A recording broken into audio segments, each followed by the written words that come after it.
మీకు ఈ వీడియో నచ్చినట్లయితే వీడియోకి లైక్ చేసి ఛానల్కి సపోర్ట్ చేయండి. ఈరోజు సంగమం ఎపిసోడ్లో అమర్ బాగి పిల్లలు గుడికి వస్తారు. అప్పుడే పిల్లలు జాగ్రత్త అని గుడి లోపలికి పరిగెడుతున్న పిల్లలకి బాగి ఇక జాగ్రత్తలు చెప్తూ ఉంటుంది. పిల్లలు ఇక లోపలికి వెళ్ళిపోతారు. అమర్ బాగి లోపలికి వెళ్తూ ఉంటారు. బాగి కాలుకి ఏదో గుచ్చుకొని రక్తం కారుతుంటుంది. అమ్మ అని బాగి అరుస్తూ ఉంటుంది. ఏమైంది మిస్ అమ్మ అని అమర్ అడుగుతూ ఉంటాడు. ఈరోజు ఏదో గుచ్చుకున్నట్టు ఉంది అంది అని బాకీ చెప్తూ ఉంటుంది. వీళ్ళిద్దరిని వేట తీయడానికి నేను చూస్తుంటే వీళ్ళ బంధం బలపడడానికి వీళ్ళలా గుడికొచ్చారు. ఈరోజు ఇలాంటివి ఇంకెన్ని చూడాల్సి వస్తుందో ఏంటో, నా తలరాత ఇలా రాసిపెట్టుంది, అంతా నా కర్మ అని మనోహరి ఇక మనసులో అనుకుంటుంది. గుచ్చుకుంది, చిన్నదే, దానికే నువ్వు ఏంటమర్ అలా మాట్లాడుతున్నావు అని మనోహరి అంటూ ఉంటుంది. నడవగలవా మిస్ అమ్మ అని అని అమర్ అడుగుతూ ఉంటాడు. నడవగలనండి, పర్వాలేదండి అని బాగి చెప్తూ ఉంటుంది. ఇక అప్పుడే కొంతమంది రౌడీలు గుడి దగ్గర ఏదో అల్లరిగా మాట్లాడుతూ ఉంటాడు. ఇక అమర్ వాళ్ళని చూస్తూ ఉంటాడు. ఏమైందండి అని బాగి అడుగుతూ ఉంటుంది. మీరు లోపలికి వెళ్తూ ఉండండి, నేను ఇప్పుడే వస్తాను అని అమర్ అంటూ ఉంటాడు. అప్పుడే గగన్ భూమి కారులో తీయి వస్తూ ఉంటారు. గగన్ కూడా ఆ రౌడీలని చూస్తూ ఉంటాడు. ఏమైంది అని భూమి అడుగుతూ ఉంటుంది. నువ్వు వెళ్ళు, నేను వస్తానులే అని ఒకవైపు గగన్, ఇంకోవైపు అమర్ కర్రలు పట్టుకొని వాళ్ళ దగ్గరికి వస్తారు. వాళ్ళని ఆ రౌడీల్ని బాగా కొడుతుంటారు. ఇంకోసారి ఇక్కడ కనపడ్డారంటే ఏం చేస్తామో మాకే తెలీదు అని ఇద్దరు వాళ్ళకి వార్నింగ్ ఇస్తారు. వాళ్ళు అక్కడి నుంచి ఇక పారిపోతారు. మీరు అని అమర్ గగన్ని అడుగుతూ ఉంటాడు. శారదా కన్స్ట్రక్షన్స్ చైర్మన్ అని గగన్ చెప్తూ ఉంటాడు. నా పేరు అమర్, ఆర్మీ ఆఫీసర్ అని అమర్ కూడా చెప్తూ ఉంటాడు. నైస్ టు మీటింగ్ యూ అని ఇద్దరు షేక్ హ్యాండ్ ఇచ్చుకుంటారు. ఎప్పుడు చూసినా గొడవలు పడుతూనే ఉంటారా తలతిక్క గారు అని భూమి అడుగుతూ ఉంటుంది. చూసేసేవా తైతక్క, అమ్మకు మాత్రం చెప్పకవు ఏంటి, కొంపతీసి చెప్పేస్తావా ఏంటి, ఏ భూమి చెప్పకవు అని గగన్ భూమి వెనకాలే ఇక పరిగెడుతుకొని వెళ్తూ ఉంటాడు. అమ్మ భూమిని తీసుకురమ్మని నువ్వు అన్నయ్యని పంపించావు, వాళ్ళిద్దరూ ఇక్కడికి రాకుండా ఎక్కడో తిట్టుకుంటూ ఉంటారు, గొడవ పడుతూ ఉంటారు అని పూర్ణి శారదకు చెప్తూ ఉంటుంది. అదిగో వాళ్ళు వచ్చేస్తున్నారులే అని శారద వాళ్ళని చూపిస్తూ ఉంటుంది. అన్నయ్య నేను చూస్తున్నది నిజమేనా అని పంచకట్లో ఉన్న గగన్ని చూసి పూర్ణి అడుగుతూ ఉంటుంది. అంతా ఈ తైతక వల్లే అని గగన్ చెప్తాడు. చూడడానికి చాలా ముద్దుగా ఉన్నావు అని శారద ఇక పొగుడుతూ ఉంటుంది. నేను బాగుంటానని ఇలా రమ్మని చెప్పాను, ఇలా రెడీ అవ్వమన్నాను అని వాళ్ళని ఒకరినొకరు చెప్తూ ఉంటారు.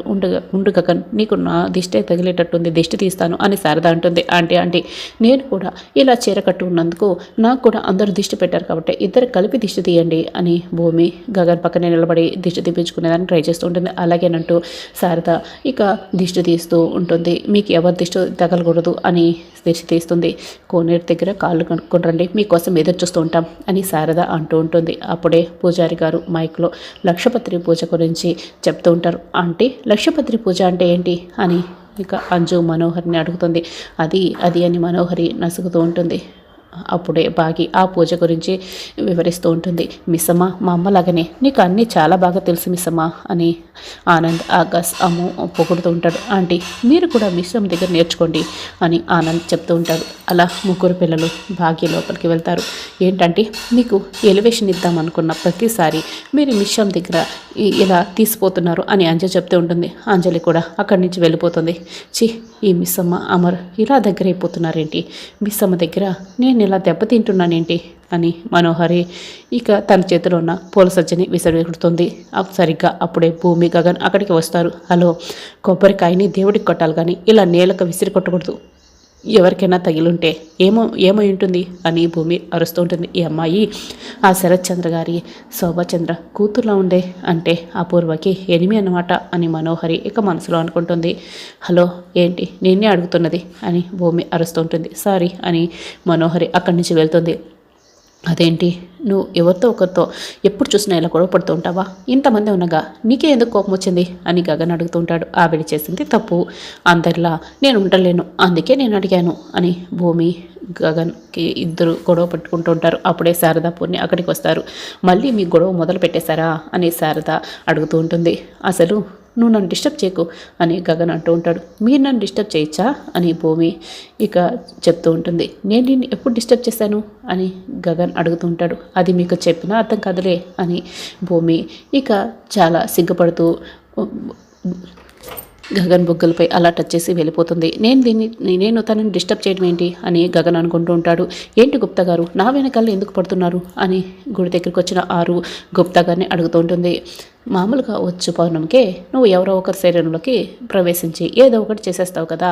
ఈరోజు అందులోనూ కార్తీక పౌర్ణమి, ఈరోజు నువ్వు ఎవరి శరీరంలోకి చేరి నువ్వు ఏం చేస్తావన్న భయంతో నీ వెనకే వచ్చుచున్నాను బాలిక అని గుప్తా గారు చెప్తూ ఉంటారు. నేను మీకు మాటిస్తున్నాను గుప్తా గారు, నేను ఎవరి శరీరంలోకి వెళ్ళలేండి అని ఆరు చెప్తూ ఉంటుంది. అవునా బాలిక, సంతోషం సంతోషం అని గుప్తా గారు చెప్తూ ఉంటారు. అయితే నేను మీకు మాట ఇచ్చాను కదా, మీరు కూడా నాకు మాట ఇవ్వాలి అని ఆరు చెప్తూ ఉంటుంది. ఏమిటో చెప్పుము అని గుప్తా గారు అంటారు. ఇప్పుడు కాదు కానీ నాకు అవసరమైనప్పుడు అడుగుతాను, అప్పుడు తప్పకుండా మీరు అది చెయ్యాలి అని ఆరు వెలికి పెడుతుంది. ఇంకా గగన్, భూమి వాళ్ళు, అమర్, భాగ్య వాళ్ళు విడివిడిగా దేవుడి దర్శనం చేసుకుంటారు. ఒక చోట కూర్చుంటారు. అప్పుడే ఆరు గుడి లోపలికి వస్తుంది. దేవుణ్ణి మొక్కుంటూ ఉంటుంది. గుప్తా గారు, నేను లోపలికి రాలేను, దేవుణ్ణి దర్శించుకోలేను అని ఇలాగే ఏదో ఒక కథలు చెప్తూ ఉంటారా మళ్ళీ అని ఆరు అంటుంది. నేను చెప్పడము నువ్వు వినటం కూడానా బాలిక అని గుప్తా గారు అంటారు. ఇలాగే ఏదో ఒకరోజు నాకు ప్రాణం పోసేసి మళ్ళీ ఈ భూమి మీదకి నన్ను పంపిస్తారు కదా గుప్తా గారు అని ఆరు అడుగుతుంది. దాంతో గుప్తా గారు చాలా సీరియస్గా చూస్తూ ఉంటారు. ఆశ ఉంటుంది కదా గుప్తా గారు అని ఆరు అంటుంది. నీకు ఇలాంటి దురాలోచనలు వస్తాయి కాబట్టి నేను మా లోకంలోకి అంటున్నాను అని చెప్తూ ఉంటాడు. వద్దులేంటి గుప్తా గారు, నేను ఏం మాట్లాడను, పదండి అని ఆరు చెప్తూ ఉంటుంది. ఇక ఆరు వాళ్ళు ఒక చోట కూర్చుంటారు. అప్పుడే అక్కడికి భూమి ఆంటీ ఒక్క నిమిషం అని భాగ్య దగ్గరికి వచ్చి వెనక నుంచి కళ్ళు మూస్తుంది. ఎవరో చెప్పుకొచ్చుద్దామని అడుగుతూ ఉంటుంది. ఒక ఇద్దరు ముగ్గురు పేర్లు చెప్పిన భాగ్య చివరికి భూమి అని చెప్తుంది. అవును, భలే కనిపెట్టేశావు అని ఇద్దరు ఒకరినొకరు హక్ చేసుకొని ఎలా ఉన్నావు అని అడుగుతూ ఉంటారు. ఇక చాలా బాగా మాట్లాడుకుంటుంటారు. ఏంటే నీకు పెళ్ళైన విషయమే చెప్పలేదు అని భూమి అడుగుతూ ఉంటుంది. నాకే తెలిస్తే కదా అని బాగి మనసులో అనుకుంటుంది. మీ ఆయన అని గగన్ని చూపిస్తూ బాగి అడుగుతూ ఉంటుంది. అయ్యో కాదని ఈ తైతక్కని ఎవరు పెళ్లి చేసుకుంటారు అని గగన్ అడుగుతూ ఉంటాడు. నాకేం తక్కువ అని భూమి చెప్తూ ఉంటుంది. అప్పుడే పూజారి గారు అక్కడికి వస్తారు. అమ్మ దీపాలు వెలిగించాలంటే అక్కడ వెళ్ళి వెలిగించండి అని అంటూ ఉంటాడు. ఇక మనోహరి అపూర్వకు కాల్ చేస్తుంది. నీ శత్రువు భూమి, ఆ గగన్ గాడు అందరూ కూడా ఇక్కడికి వచ్చి సంతోషంగా గుడికి వచ్చారు అని అంటూ ఉంటుంది. అవునా అని అపూర్వ ఇక షాకింగ్గా అడుగుతూ ఉంటుంది. నాకు అన్ని విషయాలు తెలుసులే అపూర్వ, నీకు ఇన్ఫర్మేషన్ ఇద్దామని ఇలా కాల్ చేశాను అని మనోహరి చెప్తూ ఉంటుంది. సరే, ఆ భూమి అక్కడ దీపాలు పెడుతున్నప్పుడు ఆ దీపాల వెలుగులో కాలిపోయేలా చేసి ఈ ఒక్క పని నాకు చేసి పెట్టు అని అపూర్వ అడుగుతూ ఉంటుంది. సరే అలాగే చేసి పెడతాను శోభాచంద్రని, ఆ రోజు ఫ్యాక్టరీ మంటల్లో కాలిపోయేలా చేసావు, ఈరోజు భూమి ఈ మంటల్లో తగలపడిపోతుంది, అప్పుడు వీడియో కాల్ చేసి నీకు చూపిస్తాలే అని ఫోన్ పెట్టేస్తుంది మనోహరి. ఇక భూమి బాగి ఇద్దరు చెట్టు దగ్గర దీపం పెడుతూ ఉంటాడు. అమర్ ఇప్పుడే వస్తారని పక్కకు వెళ్తారు. ఇక అప్పుడే భూమికి శోభచంద్ర గుర్తుకు వస్తూ బాధపడుతూ ఉంటుంది. ఏంటి అమ్మ గుర్తుకు వచ్చిందా అని బాగి అడుగుతూ ఉంటుంది.